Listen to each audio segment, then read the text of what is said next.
ભીમાદુલા એક સમય હતો કે ગુજરાતના પશ્ચિમ ભાગમાં આવેલા પોરબંદરના ભીમાદુલા વડોદરાનો ગુજરાતમાં ધબધબો હતો। પરંતુ શું આપ જાણો છો કે વર્ષ 1975 થી 2011 સુધીમાં ભીમાદુલા વડોદરા પર કેટલા ગુનાઓ નોંધાયેલા છે? તો જુઓ અમારો આ ખાસ અહેવાલ। નમસ્કાર, આપ જોઈ રહ્યા છો ન્યૂઝ રૂમ ને આપની સાથે હું છું પ્રદીપ। વર્ષ 1975 થી 2011 સુધીમાં હત્યાના 3 ગુના, હત્યાના પ્રયાસના 4 ગુના, 324, 325 ના ગંભીર ઇજાના 9 ગુના, ટાડા હેઠળના 4 ગુના અને હથિયાર ધારાની કલમ હેઠળના 7 ગુના ભીમા ઉપર નોંધાયેલા હતા। જો કે 2011 બાદ એક પણ ગુનો દાખલ થયો નથી। ભીમાદુલા પૂર્વ ધારાસભ્ય કરશન દુલાના ભાઈ છે। જ્યારે ભીમાદુલા એ ભૂતકાળમાં વોન્ટેડ હતો ત્યારે 3 વર્ષ સુધી બરડાના જંગલમાં એટલે કે નેસ વિસ્તારની અંદર રહેતો હતો।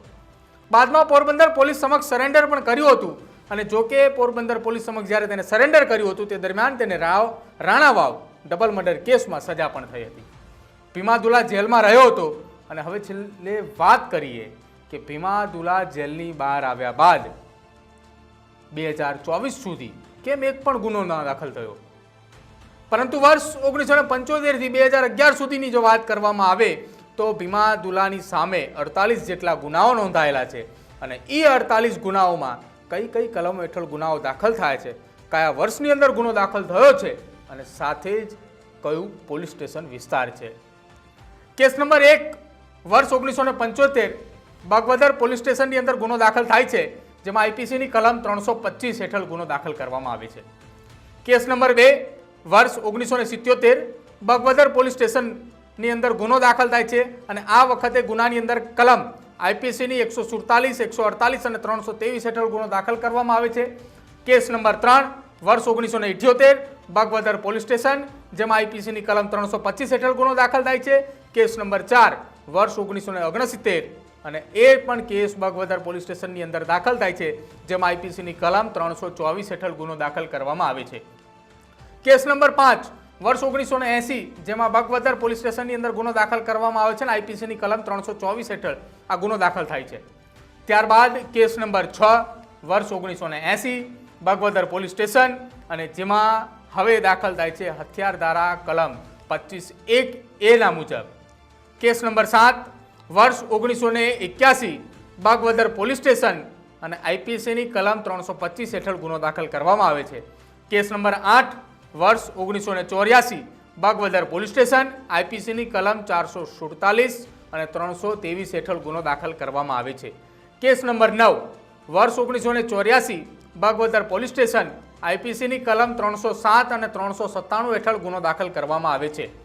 કેસ નંબર 10 વર્ષ 1987 બાગવદર પોલીસ સ્ટેશન, જેમાં હથિયાર ધારા કલમ 25(1)A અને 27 ટાડા 5 હેઠળ ગુનો દાખલ કરવામાં આવે છે।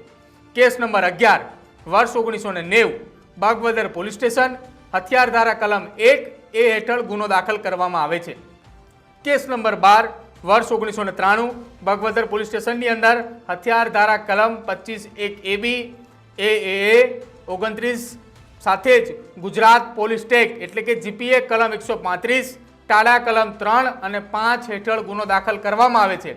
ત્યારબાદ કેસ નંબર 13 વર્ષ 1994 બાગવદર પોલીસ સ્ટેશન, જેમાં આઈપીસીની કલમ 212 હેઠળ ગુનો દાખલ કરવામાં આવે છે। કેસ નંબર 14 વર્ષ 1994 બાગવદર પોલીસ સ્ટેશન, જેમાં હથિયાર ધારા કલમ હેઠળ 25(1)BA અને સાથે જ હથિયાર ધારા કલમ 29 હેઠળ ગુનો દાખલ કરવામાં આવે છે।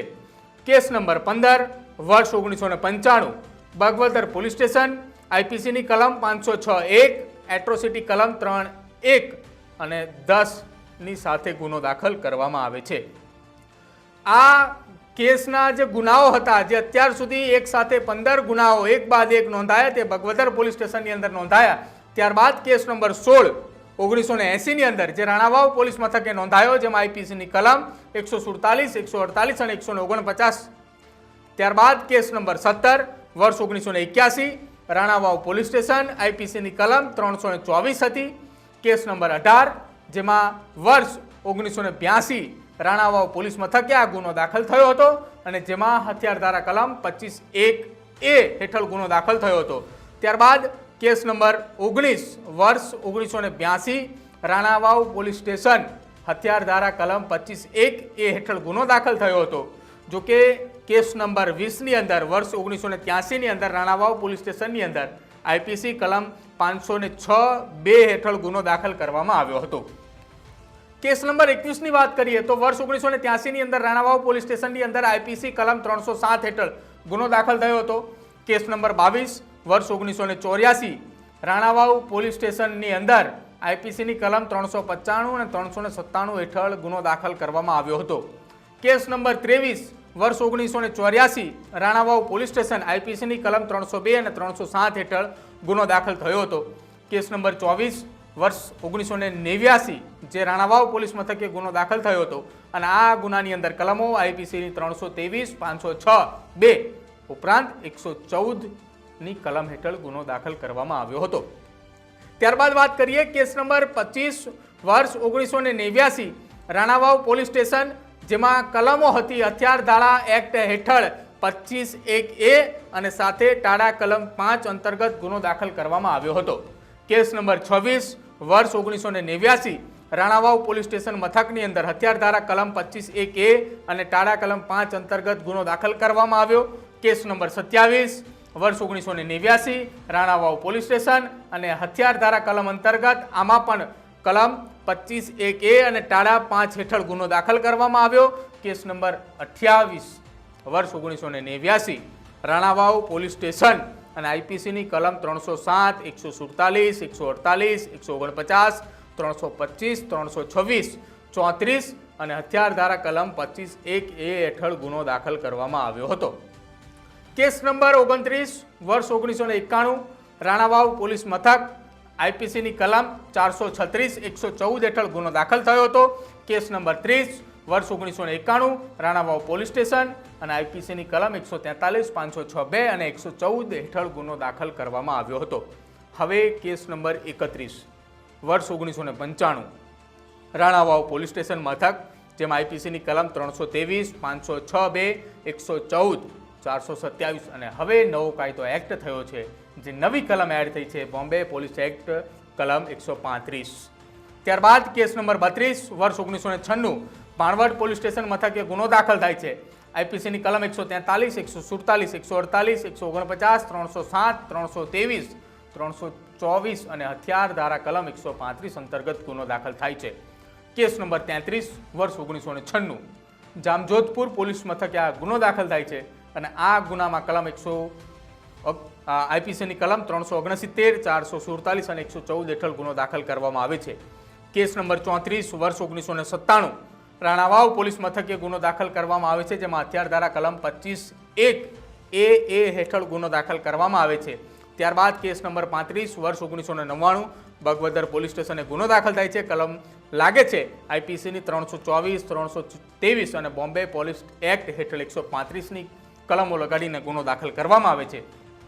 કેસ નંબર 36 વર્ષ 2000ની સાલ હતી બગવદર પોલીસ સ્ટેશન મથક હતું અને આઈપીસીની કલમ 394, 323, 504, 506(2), 114 બોમ્બે એક્ટ પોલીસ કલમ 135 હેઠળ ગુનો દાખલ કરવામાં આવ્યો હતો।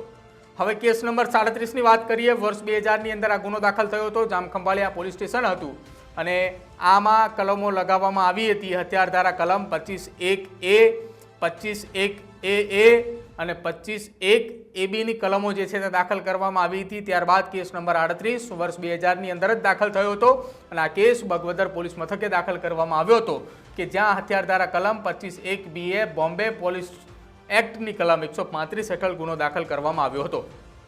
હવે વાત કરીએ કેસ નંબર 39ની જે વર્ષ 2000ની અંદર આણંદ રૂરલ પોલીસ સ્ટેશન મથકે ગુનો દાખલ કરવામાં આવ્યો હતો જેમાં હથિયાર ધારા કલમ 25(1)(b) અને આઈપીસીની કલમ 120(b) હેઠળ આ ગુનો દાખલ કરવામાં આવ્યો હતો। ત્યારબાદ વાત કરીએ કેસ નંબર 40ની કે જે વર્ષ 2002ની અંદર રાણાવાવ પોલીસ મથકે આ ગુનો દાખલ થયો હતો કે જેમાં આઈપીસીની કલમ 397, 395, 307, 365, 506(2), 427, 452 અને હથિયાર ધારા કલમ એક્ટ હેઠળ 25(1)(a) અને એટ્રોસિટીની કલમ 3(1)(10) અને બોમ્બે પોલીસ એક્ટની કલમ 135 હેઠળ ગુનો દાખલ થયો હતો। હવે વાત કરવી છે કેસ નંબર 41ની, જે વર્ષ 2002ની અંદર કુતિયાણા પોલીસ સ્ટેશન મથકે દાખલ થયો હતો કે જેમાં આઈપીસીની કલમ 143, 147, 323 અને બોમ્બે પોલીસ એક્ટની કલમ 135 હેઠળ તેની સામે ગુનો દાખલ થયો હતો. કેસ નંબર 42 વર્ષ 2002 કુતિયાણા પોલીસ મથકે આઈપીસીની કલમ 143, 147, 323 અને 114ની કલમ હેઠળ ગુનો દાખલ થયો હતો, જેમાં વધુમાં બોમ્બે પોલીસ એક્ટની કલમ 135ની અંતર્ગત પણ ગુનો દાખલ કરવામાં આવ્યો હતો. હવે વાત કરવી છે કેસ નંબર 43 વર્ષ 2004 બગવદર પોલીસ સ્ટેશન હતો, જેમાં સીઆરપીસીની કલમ 110 GH લગાવવામાં આવી હતી. હવે કેસ નંબર 44 વર્ષ 2004 રાણાવાવ પોલીસ મથકે ગુનો દાખલ થયો હતો. આઈપીસીની કલમ 302, 143, 147, 148, 149, 452, 323 અને 504 હેઠળ ગુનો દાખલ કરવામાં આવ્યો હતો. ત્યારબાદ કેસ નંબર 45 વર્ષ 2005ની અંદર કમલાબાગ પોલીસ સ્ટેશનની અંદર ગુનો દાખલ કરવામાં આવ્યો હતો, જેમાં આઈપીસીની કલમ 302, 201 અને 120B અંતર્ગત ગુનો દાખલ થયો હતો. જોકે ત્યારબાદ એટલે કે કેસ નંબર 46 વર્ષ 2006 જે બગવદર પોલીસ સ્ટેશનની અંદર ગુનો દાખલ થયો હતો, જેમાં આઈપીસીની કલમ 447, 379 અને 114 હેઠળ ગુનો દાખલ કરવામાં આવ્યો હતો. છેલ્લેથી બીજો કેસ એટલે કે કેસ નંબર 47 વર્ષ 2011 કમલાબાગ પોલીસ સ્ટેશન હતું અને આ કમલાબાગ પોલીસ સ્ટેશનની અંદર બોમ્બે પ્રિઝમ એક્ટની કલમ 42, 43, 45, 12 અને 188 મુજબ ગુનો દાખલ કરવામાં આવ્યો હતો. કેસ નંબર 48 ભીમાદુલા ઓડેદરા ઉપરનો સૌથી છેલ્લો કેસ એ વર્ષ 2011ની અંદર કમલાબાગ પોલીસ સ્ટેશન મથકે દાખલ થયો હતો, જેની કલમો બોમ્બે પ્રિઝમ એક્ટની 42, 43, 45/12 અને આઈપીસીની કલમ 188 હેઠળ ગુનો દાખલ કરવામાં આવ્યો હતો. જોકે ભીમાદુલા ઓડેદરા ઉપર 48 કેસો જે છે તે વર્ષ 2011 સુધીના નોંધાયેલા હતા. 2011થી 2024 સુધી ભીમાદુલા ઓડેદરા પર એક પણ કેસ નોંધાયો ન હતો, પરંતુ ત્યારબાદ ફરી એક વખત એક સાથે બે ગુના ભીમાદુલા ઓડેદરા ઉપર નોંધાયા છે અને આ બંને કેસની જો વાત કરવામાં આવે તો એમાં એક કેસ પ્રોહિબિશન એક્ટ હેઠળ નોંધવામાં આવ્યો છે અને બીજો કેસ મોટી માત્રાની અંદર હથિયારો જે તેના નિવાસ સ્થાનેથી મળી આવ્યા હતા. જો કે એક વ્યક્તિને મારવાની ઘટનાની અંદર ભીમાદુલા ઓડેદરાનું નામ સામે આવ્યું હતું, એટલે કે તે અંતર્ગત પણ તેનું નામ જે છે તે ગુનાની અંદર સામેલ છે. એટલે કે ગુજરાતની અંદર ગુજરાતના પોરબંદરનો આ ભીમાદુલા ઓડેદરા કે જેની સામે 50 જેટલા ગુનાઓ નોંધાઈ ચૂક્યા છે.